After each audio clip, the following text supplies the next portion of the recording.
X वर्ग अधिक M x वजा 5 बरोबर 0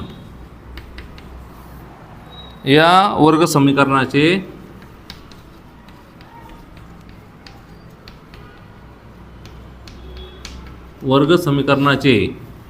एक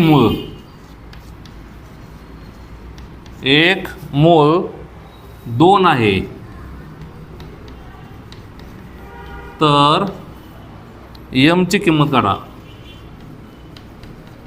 m ची किंमत काढा. किंवा ते आपल्याला m ची किंमत देतील, 4 किंमती देतील वेगवेगळ्या, त्यातील किंमत म्हणतील ओळखा किंमत. मग आपण असं करायचं, एक्स वर्ग अधिक एम एक्स वजा 5 बरोबर 0.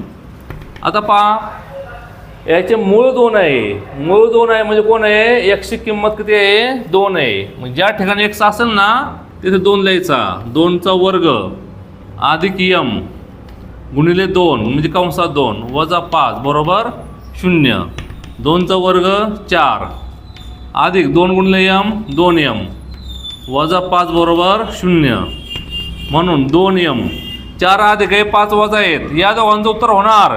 चुकून ह्यांची बेरीज होणार नाही. हा यम आहे, हा फक्त अंक आहे. 4 वजा 5 वजा 1 बरोबर 0. हा वजा 1 पलीकडे गेल्यावर अधिक होणार. मग 2m बरोबर 0 अधिक 1 म्हणून 2m बरोबर 1. 0 हा बेरजेमध्ये वजाबाकीमध्ये भाग घेत नसतो, म्हणून m ची किंमत आली 1/2. ही किंमत असेल ती लिहून टाकायची.